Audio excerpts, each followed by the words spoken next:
Has your health been covered up? Today, it's Revealing Wholeness with Dr. Troy Munson, presented to you by Infinity Whole Health.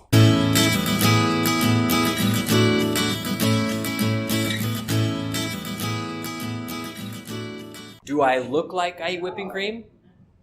That's my dessert. I'll eat, I would say, about a cube of butter a night in whipping cream. Think about that. That's a lot of calories. Yeah. But is it pastured meat?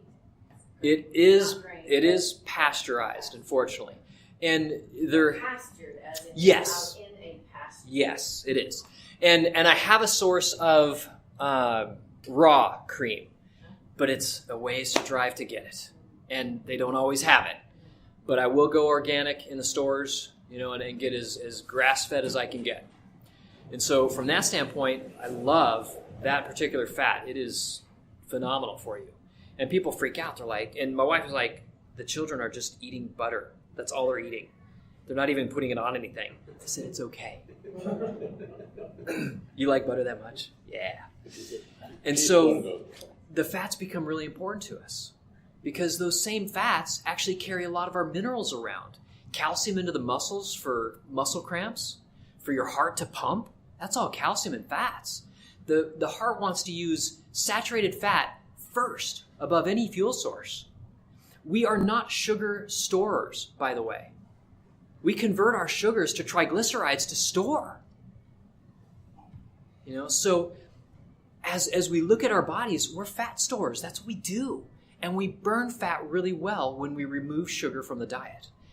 They proved it. They had four huge young Olympian guys row as fast as they could from California to Hawaii.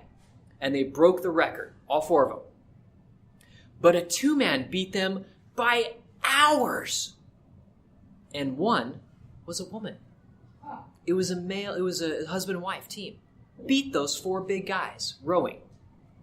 And they did it because they were on a ketogenic diet. They were producing ketones. They were burning fat. They ate tons of fat, and they had all the energy they wanted for as long as they wanted. Runners that hit the wall they talk about and have to push to that wall and they get to that euphoric whatever, they're hitting the carb wall. But if they were burning fat, they'd have never hit the wall. They had tons of energy the whole marathon, but they hit this wall that's just brutal to go through, they talk about, because they're carb loading, because they don't know the research yet. And so there's such better ways to do things out there. And so I don't want you to be afraid of fat. Sugar, you're welcome to be afraid of. Now, let's chat about, and I'm gonna plug wine. Do you know wine it's just sugar. It's not even fructose. It's sugar, and it's okay. On a phase 2 diet, which is what I put most of my clients on, I say you can have up to 3 glasses a night. Really? Yeah. It's sugar. We're going to combine foods a little bit differently if you're going to do that every night. But we'll burn it. I'm okay with that. But you get a starch. Starch is densely packed sugar. And when water hits it, it explodes into thousands upon trillions of molecules of sugar instantly. That's spiking blood sugar. Drinking some wine, okay, it's going in fast. But it's nothing like bread. Bread will do it so much faster. Blows your mind. So the next sheet, we've got this. So let's talk about this first one. The first thing we must do, and why cholesterol is elevating when my diet's not very good and my blood vessels are cracking. The reason my blood vessels are cracking is they do not have enough vitamin C. Vitamin C, by the way, is not ascorbic acid. That is the preservative portion of the vitamin C complex. So any of you out there thinking, I take vitamin C, I take 1,000 milligrams a day. You're taking ascorbic acid. If you were taking 1,000 milligrams of true vitamin C and 1,000, in that true vitamin C, 1,000 of it was ascorbic acid, that pill would be bigger than a golf ball to find it naturally occurring, ascorbic acid. Okay? I know that 500 milligrams would be about the size of a ping pong ball. So you have to double that for 1,000 milligrams of ascorbic acid. Okay? The core of the vitamin C complex is an important enzyme called tyrosinase, and it is organic copper, and you cannot synthesize copper. Well, I take that back. You can. We won't, because it takes a whole lot more money to synthesize copper than to dig it out of the ground. You can actually synthesize gold. We figured out a way to do it, but it takes so many hundreds of thousands of dollars to do it, it isn't worth it. But you can. And so for all intents and purposes, let's say you can't synthesize copper in a lab. But not only once you synthesize that copper, it's a metal. It's not usable by the human body. We require plants and microbes in the soil to take an electron off or atom to minerals to change their structure so that they become alive and active. Now they can be useful. They can have reactions and do stuff. And so it's not metallic copper that we're using like a copper band people will wear. That's metal. This is organic copper that a plant took the time to fix to a protein that we absorb, and now we use that wonderful mineral, and it does something miraculous in the human body. It keeps our blood vessels whole. But when we were in an ice age and we didn't have access to that vitamin C, our blood vessels started cracking and bleeding, and we had to try to fix a flat. So cholesterol came in. And you and I and all of us are all descendants of ice age survivors. And so because of that, we have this wonderful ability to fill in the crack with cholesterol. But it's telling us that we're vitamin C deficient. And so that first product up there is called Cyruta. It's buckwheat leaf juice and buckwheat seed. It's the highest vitamin C content food on the planet. They pick it and they dry it in 5 hours under 70 degrees by a vacuum process. It is alive when it hits that pill. It is the best vitamin C on the planet, just about bar none. I don't know of any unless you're eating it. Because food will always be up here at number 1. A whole food supplement will be number 2. I just had a client text me a couple of products that she was looking at, and on it, it said a whole food supplement. And she was very careful because I just said, always take a picture of the front and the back because I need to read it. And she turned it over, and it was blue-green algae. And so they just had blue-green algae as what they did. But they had these amounts of all the stuff that was in it that was really quite nice and tidy little amounts, like 100 milligrams, 50 milligrams, 20 milligrams. And I said, the problem with the product that you're looking at is they took blue-green algae and they mixed this synthetic slurry of vitamins that they made in a lab, and then they sprayed it over the blue-green algae, and they waited 5 minutes, and then they harvested it all, and they put it in a pill, and called it a whole food supplement. It is amazing what they will try to do to try to dupe us, because you're going to start hearing more about whole food supplements, because it's being pushed. People are getting it. Hey, I need food. I don't need synthetic garbage in a lab. I need food to survive. Because vitamin C comes with 500 different phytonutrients that make it vitamin C, not ascorbic acid. That's one of 500 things that's in the vitamin C complex. And ascorbic acid covers it because it's so reactive, it has to try to stabilize it. It's a fantastic preservative. Ascorbic acid, if you're taking thousands of milligrams, you're very preserved. But you didn't get any vitamin C. But the government didn't care because the government just said, well, is ascorbic acid part of the vitamin C complex? And they said, well, yeah. I said, great. Then whatever's there, as long as we have that amount of ascorbic acid, we know that, hey, there's vitamin C there.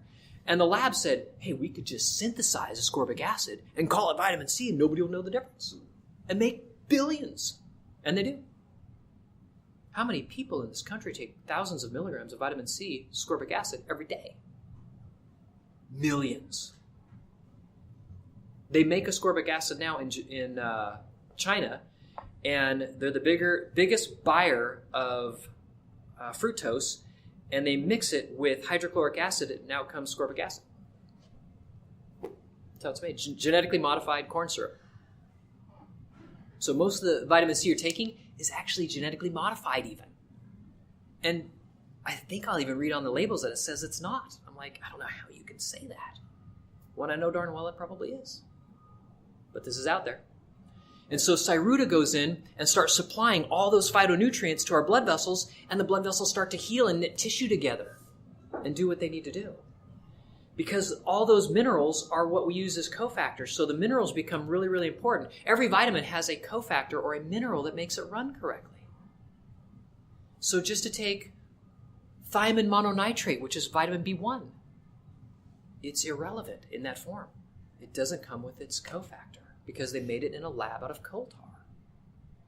And so that's why when we do something like this, it will work. Now, it's going to take some time, but when they feed this to people, so I have a present or a gift for anybody. I have a packet of information that I'm going to kind of go through. If you really love research, if that's just your thing and you want all the research behind what I'm getting ready to give you, I'll give this to you when you leave. If there's more than one of you out there, I will give you the other one when I leave. But if there's actually 3 of you, I'll have to email it to you. But if you really want the research that I'm going to read right now, I'm happy to give it to you. So let me know afterwards. So it says, health benefits attributed with buckwheat include plasma cholesterol level reduction, neuroprotection, brain protection, anti-cancer, anti-inflammation, anti-diabetic, and improvement of hypertension conditions. This is the Journal of Agriculture and Food Chemistry. Okay? This is back in 2015. So there's a research article you can look up. This one is in Alternative Therapy Health Medicine. And it says citrus flavonoids, which is in the Cyruta, lowers cholesterol levels or hypercholesterolemic subjects. So it lowers it. So that's all in there. So here's another one. Now, the next one is soybean lecithin. How many hear soybean and kind of freak out? Go ahead. You do? You say soy is problematic. They do. Yep. I absolutely agree. We're going to talk about it in just a moment. Yes, I agree. So we hear soy and we think, estrogens, no! Or something like that. There are over, I think, like 8,000 soybean plants. Many of them genetically modified. It's hard to find one that's really good. But there's a lot. And so when they make their soybean lecithin, they make it from organic soy. And unfortunately, it's called soybean lecithin, but lecithin is in every green plant. It just happens to be the easiest to get it from the green part of the soybean plant. So it's not the beans that they're getting it from. It's not the estrogenic portion. So I want that to be clear. They're just getting lecithin from the best and easiest organic source that they can. So I say that because it freaks me out, but I've taken soybean lecithin at high doses. And so what they show here, and this is a kicker, the medical journal, cholesterol. There's a medical journal called Cholesterol. In that medical journal, this is in, it's really tiny print. Super small. Oh, there it is. It's written in 2010. The results showed a reduction of 40% and 42% in total cholesterol and 42% again and 56% in LDL cholesterol after treatment for 1 to 2 months respectively. How much soybean lecithin did they give them? About 12 pills a day. So it seems like a lot.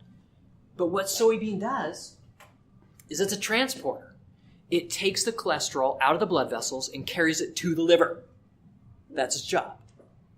So first of all, we've got this crack that happened, and now cholesterol's in there, and we have a lot of inflammation. And so the very low density lipoproteins get in there, and they're the ones that everybody's talking about that are really bad.